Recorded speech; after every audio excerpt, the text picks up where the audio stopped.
Doctor Farooq Salim साहब हमारे साथ मौजूद हैं, उनको वेलकम कहते हैं। Welcome to the show. अब आप ही हमें समझा दें कि बजट जब पेश होगा तो आवाम के लिए कोई खुशखबरी है? इस बजट में कोई तवक्को रखें? पेट्रोल कम होने की कोई उम्मीद रखें?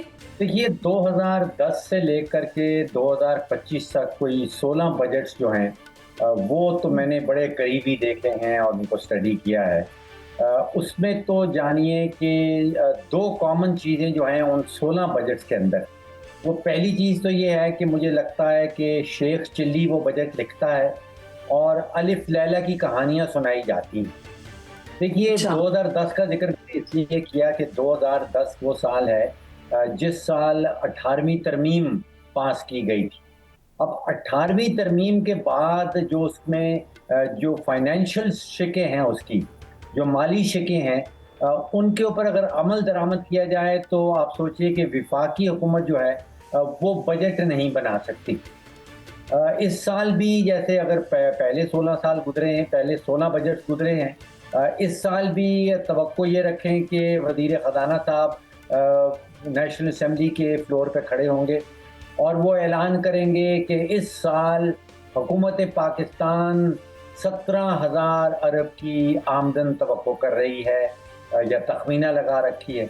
उसमें से लगभग 8,500 अरब जो है वो 18वीं तरमीम के तहत सूदों को बांट दिया जाएगा और लगभग 8,500 अरब जो है वो सूद की मद में मुख्तस कर दिया जाएगा। तो ये दो एक्सपेंडिचर्स के बाद वफाकी हुकूमत जो है वो 0/0 रह जाती है। तो अब आप और मैं तवक्को करें ऐसी हुकूमत से जिसके पास ये दो अखराजात करने के बाद 65% कोई नहीं बचता, तो फिर अगर तवक्को रखें रिलीफ की तो ये आप समझिए कि बेवकूफ़ी आपकी और मेरी होगी। काबिल एहतराम फरक साहब, आप जो फरमा रहे हैं हमें समझ आ गई है बात के अगले हालात जो मुश्किल हैं, जो IMF की रिपोर्ट आ रही है वो उसमें तो दफा जो दबाव है बजट पर, वो उसका फिगर आ रहा है 860 अरब के इजाफी टैक्स पेट्रोल और डीजल और सब्सिडी बंद करने का फैसला है। यानी कि चारों सूबे जो हैं वो 430 अरब के नए टैक्स लगाएंगे। मैं आपसे ये जानना चाहता हूँ कि मेरे हमसाया मुल्क भारत में तो 3 रुपये बढ़ गए और पेट्रोल 3 रुपये बढ़ गया तो क्यामत आ गई जी, वहाँ लाला लाला पै गई। पाकिस्तान में 56% तक अब तक इजाफा हो चुका है। अब अगर हम गौर करें जो एक्सपेक्टेड है, जो IMF की चीज़ें सामने आ रही हैं, पेट्रोलियम लीवी की मद में 1727 यानी 1727 अरब रुपए वसूल किए जाएंगे, जो मौजूदा माली साल से 260 अरब रुपए ज़्यादा है। तो फिर तो बात समझ में आ गई कि शहबाज शरीफ हुकूमत जो है वो अगले 500 रुपये पेट्रोल करने जा रही है। एम आई राइट और रॉन्ग सर?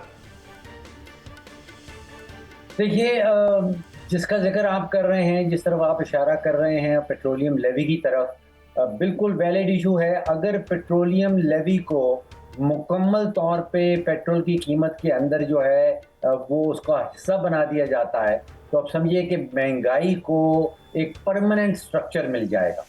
देखिए ये सिर्फ पेट्रोल की जिक्र नहीं है, पेट्रोल की कीमत जो है वो इवेंचुअली आपके किचन के बजट के ऊपर आके शो करती है और ये ऑलरेडी नज़र आने लगा है। अगर आप हुकूमती अदाद शुमार सामने रखें तो वो ये बताते हैं कि पिछले साल भर में जो ईयर ओवर ईयर इजाफा हुआ है, आटे में तकरीबन 30%, प्याज में तकरीबन 42% और अभी पिछले 3 महीने में जो पेट्रोल की कीमत बढ़ी है वो तकरीबन 61.5% उसमें इजाफा आया है। तो ये पेट्रोल सिर्फ नहीं है, ये आपके किचन के हर आइटम के ऊपर जो है इसका असर होगा।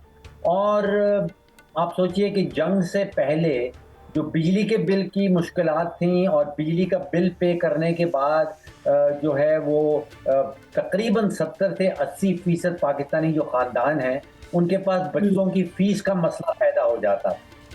तो अब ये जंग के बाद की सूरत हाल है कि बिजली के बिल तो मज़ीद बढ़ेंगे और पेट्रोल का बिल जो है उसको देने के बाद फिर आपको किचन का बजट जो है वो मज़ीद कट करना पड़ेगा। अब आप सोचिए। अच्छा सर, ये बता दें कि यूजुअली होता ये है हमेशा हुकूमत ना आईएमएफ पे सब कुछ डाल के और खुद बड़ी जिम्मा हो जाती है कि हम क्या करें, आईएमएफ ने हम पर कड़ी शराइत लगा दी, अगर हम उनकी बातें ना मानते तो शायद जो है वो हमें नई किस्त ना मिलती। तो अभी भी ये आईएमएफ का डिजाइन किया हुआ सारा बजट है जो अभी हमारे सामने आएगा, जिसमें इलेक्ट्रिसिटी के प्राइसेस रिवाइज हो जाएंगे, गैस प्राइसेस रिवाइज हो जाएंगे, ये सब आईएमएफ की रिकमेंडेशंस भी है, गवर्नमेंट का इसमें कोई अमल दखल नहीं है। देखिए, ये तो हर हुकूमत ने आईएमएफ का हम बहाना इस्तेमाल किया है और इस दफ़ा बहाने एक नहीं दो मिल गए। अब हम जंग के ऊपर भी डाल सकते हैं, हमारी हुकूमत कह सकती है कि जी जंग की वजह से ये सब कुछ हो रहा है और ये हमारे कंट्रोल से बाहर है। अब आप सोचिए कि अभी कहा गया कि 3 रुपए इजाफा हुआ है भारत के अंदर पेट्रोल की कीमत के अंदर। इसी तरह बांग्लादेश में कोई 16% इजाफा है, चीन के अंदर कोई 11% इजाफा है, पाकिस्तान में जो है वो 60% से जायद इजाफा जो है वो पेट्रोल की कीमतों में कर दिया गया है।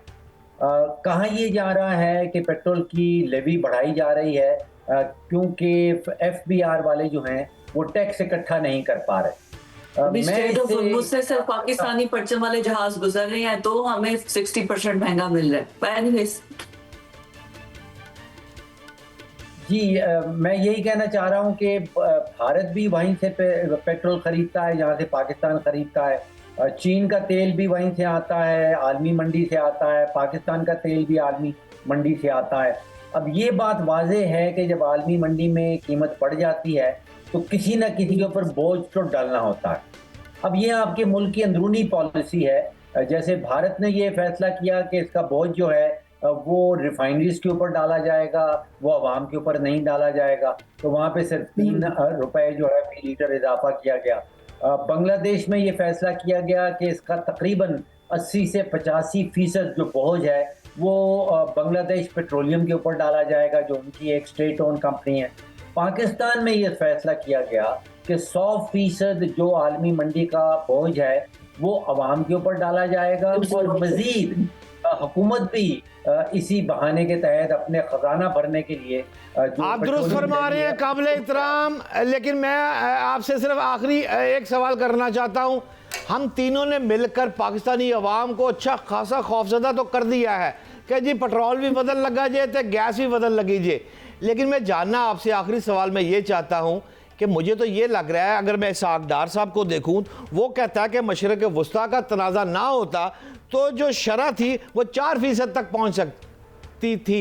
दूसरा, ईरान से, इराक से तेल, गैस और जी जहाज़ आ रहे ने, मुल्क तरक्की कर रहा है, हर चीज़, दूध की नहरें बह जाएंगी, रावी चैन लिखेगा। आपको कोई खुशखबरी है सर, देना चाहेंगे अवाम को? फ़र्क भाई। जी बिल्कुल, मेरे नज़दीक जब देखिए जंगें जो हैं वो हमेशा के लिए नहीं चलती, ये जंग भी ख़त्म हो जाएगी और इस जंग के ख़त्म होने के नतीजे में मुझे लगता है कि जो सैंक्शंस हैं ईरान के ऊपर वो भी उठा ली जाएंगी। अब अगर सैंक्शंस उठती हैं तो आप सोचिए कि हमारा कोई 900 किलोमीटर का बॉर्डर है ईरान के साथ और बॉर्डर के उस पार लगभग 208 अरब बैरल तेल का पड़ा है और तकरीबन 34 ट्रिलियन क्यूबिक मीटर गैस की वहाँ पे ज़खायर हैं। तो ये 900 किलोमीटर का बॉर्डर जो है, यहाँ से आप सोचिए कि अगर कोई पाइपलाइन निकलती है, वो पाइपलाइन ग्वादर पहुँचती है, वो पाइपलाइन ग्वादर से नवाबशाह आती है, नवाबशाह में पाकिस्तान का एक बहुत बड़ा गैस का जंक्शन है। अभी अगर हम $16 $17 की गैस ले रहे हैं तो ईरान से ये गैस आएगी $5 या $6 की। अगर पाकिस्तान में $5 $6 की गैस आती है तो आप सोचिए हमारे पास इतना बड़ा जो है वो बिजली का इंफ्रास्ट्रक्चर पड़ा है, कोई 45,000 मेगावाट का, तो बिजली की कीमतें नीचे आ जाएंगी। फिर आप सोचिए कि हमारे पास खाद की फैक्ट्रियां हैं कोई 70 लाख टन कैपेसिटी की। अगर गैस सस्ती होती है तो खाद सस्ती हो जाएगी, अगर खाद सस्ती होती है तो खुराक सस्ती हो जाएगी। फिर आप सोचिए कि हमारे पास टेक्सटाइल मिलें हैं कोई 400 के लगभग, बहुत बड़ा इंफ्रास्ट्रक्चर है। अगर बिजली सस्ती होती है, गैस सस्ती होती है तो फिर हमारी टेक्सटाइल इंडस्ट्री जो है वो दुनिया भर में कंपैरेटिव हो जाएगी। तो ये सब चीजें पॉसिबल क्लॉज में आपने बता दिया, ऐसा हो जाए